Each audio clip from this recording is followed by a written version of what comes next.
Hello mga ka-RFF, this is again Rex Mendoza from Ramper Financials. I'd like to be able to share two videos with you. I have cut in two parts. My talk in the Financial Fitness Forum of 2025. It's one of the most awaited financial events of the year. Nagsalita po ako doon. Ang topic ko would be breaking bad financial habits and building healthy money mindsets. Alam niyo naman po, we really believe that money is behavioral, not technical. Kaya po excited ako sa mga topic na yan kasi yan ang mga pinaka-importanting anchors ng tinatawag nating behavior in money management. How do you break bad habits? And how do you develop a healthy mindset? Dito po sa video ito, uunahin ko kung paano natin maiiwasan at maiwawaksi ang bad financial habits natin. I hope this video will help you on your journey to financial security and prosperity.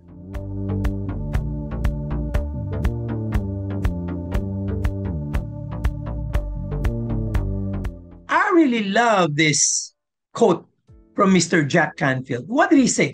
Good or bad, habits always deliver results. Bad habits set you up for such a bad direction, while good habits would probably create a future that you desire, not just for yourself, but for your family. We've always heard this statement as well. Your actions lead to habits. Your habits establish your character, and your character will lead to your destiny.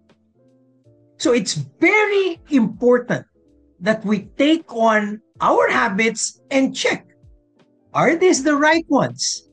And aminin po natin, there are habits that we have born out of our experience in school, in the family, and in the workplace that are actually going to lead us to financial challenges, difficulties, or even ruin if we don't stop many of them. But you see, habits are so difficult to break. And there are requisites to breaking bad habits. And what are these? Number one, awareness. You have to know that it is a bad habit. You have to identify the habits that you have that are bad. If you're not self-aware of them, you won't change anything. Minsan, excuses pa yan, hindi ba? We validate what we do. We justify what we do. And I always say this, argue for your limitations and your bad habits, and sure enough, they will forever be yours. So it's really very important that we're aware. And once we're aware, we have to know an approach, a strategy, an actionable one.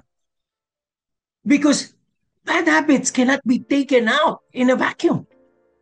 Bad financial habits will have to be replaced by good habits, or you have to create systems so they won't comfortably exist. They won't comfortably exist. That's exactly what we need in breaking bad habits. Set up a system so you get to avoid practicing them, doing them completely. And lastly, planning and execution. Education without execution is only entertainment. You have to plan out, when do I start this? And the key is to even start small. Not in a big way, but small. But it's important that we start. And we have to execute. I will give you 5 strategies in order to break bad financial habits. Again, some of them are very easy to say, but difficult to do. But get on with it and start. Strategy number 1, set exciting and specific financial goals.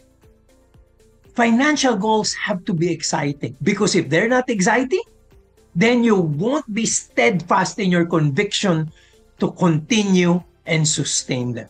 And it's not just exciting for you. It should be exciting for you, your family, or the people you hold dear in your life. And not that they're only exciting, you have to create very specific financial goals. You have to define when they will happen. Like, let's say an example, a comfortable retirement. What age do you intend to really retire? And how much would you have during that time? That amount of money is not the target. The target is the lifestyle you want to live at that time. And that's the reason why I always tell people, be wary. Retirement is to be matched not by net worth, but by cash flows. You can stop working because you have money flowing to you on a regular basis. So the important thing is to combine excitement and very specific goals so that you can set things forth and be able to monitor yourself. Approach or strategy number 2, automate savings, investments, and payments. Everything that you use technology for, or I can even say even without technology, you can do this. But you take the decision away from something that's already laid out. What does having this kind of automation give you? Number 1, it kind of controls your expenses because you know when you're having automated payments and you know how much of it will be eating into your income. By also setting up an amount for savings and investments, you pay yourself first. We always hear that, pay yourself first. But sometimes we get to spend it on stuff that won't matter and won't even contribute to our financial future. It's going to be very useful if we can use technology for this because it takes out that decision point from you and takes you out of the temptation because you have already invested it. Money won't go through your hands anymore because when they do, we are open to temptations all the time. We get exposed to all of these distractions. Number 3, strategy, create a realistic budget. It has to be realistic. You will have to create a budget that will be real for you. And because we want to have this automated, always think in percentages. Before, my good friend, Brother Bo Sanchez, would often say 10% for sharing, tithing, giving it to our Creator, who actually is the source of this blessing. 20% for savings and investments, and 70% for expenses. We can actually start that way, but much like Brother Bo, he has refined this further. Because if you have a little more income, this change will actually be beneficial. It will recalibrate you and get you into a faster track. And how does this new formula go? 10% still sharing, still giving back to your Creator or tithing. 20% still in savings and investments. 20% for goals and rewards. If you don't give yourself rewards and you don't incentivize yourself for the good things that you do, then you won't enjoy this. If you don't enjoy this, you won't continue with it. And that's why going to the gym is a challenge for many people because it's painful. Once they hit a certain target, they go back to their old merry ways. But if you enjoy going to the gym, then it's not a sacrifice. It's something that will be sustainable because it is enjoyable.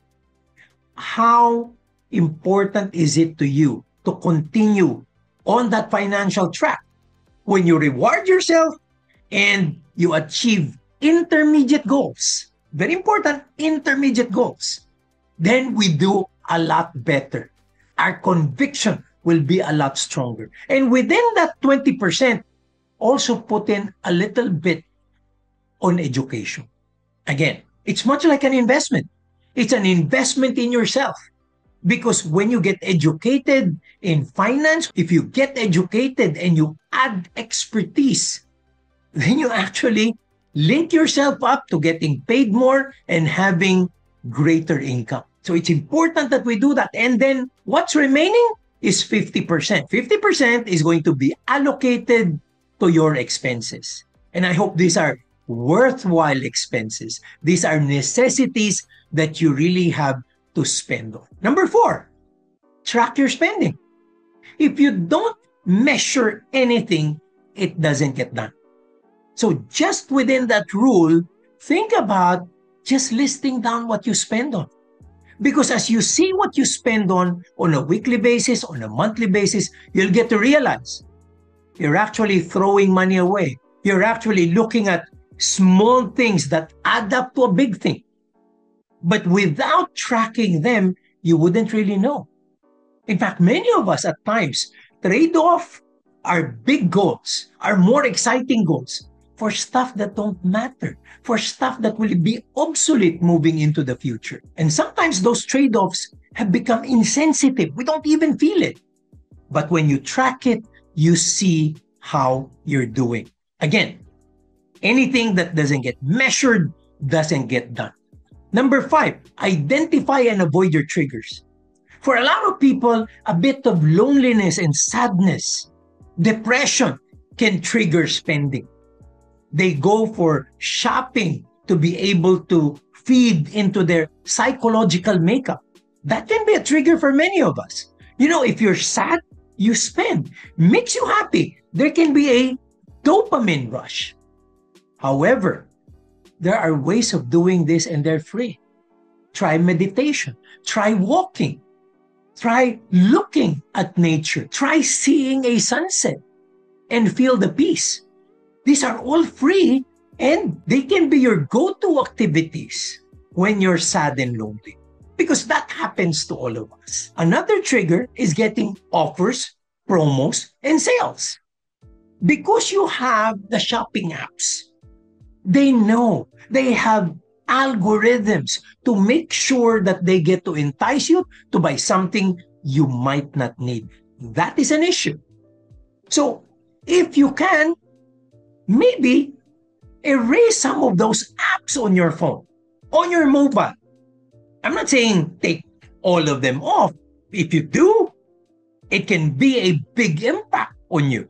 But if you feel insecure about taking all of them out, maybe you can leave 1 or 2. But the less temptation that's fed off you, the better. It's very important that you don't get triggered. And you will have weak moments, and it's going to be very difficult for you to react accordingly. You know, a lot of people will say, I will break the bad habits when I already have big money to manage. You know, there is a clear understanding that what we do for small amounts of money will exactly do for big amounts of money. And that's the reason why people who win the lotto always go back to the lifestyle that they have after 10 years. They didn't know how to manage small money. Certainly, what they will do with big money are the same things, only in a bigger magnitude. So it's very important that we acquire the habits and skills of managing a small amount of money that we can make big over time. But because we get ourselves to this kind of journey, this kind of discipline, guess what will happen? As our money gets bigger, then we will have more of the right habits and maybe the right skills to handle the money. And that's the reason why moneyed people who know how to manage it, who know how to control it, are the ones who succeed long term. Because to them, the growth becomes something to expect.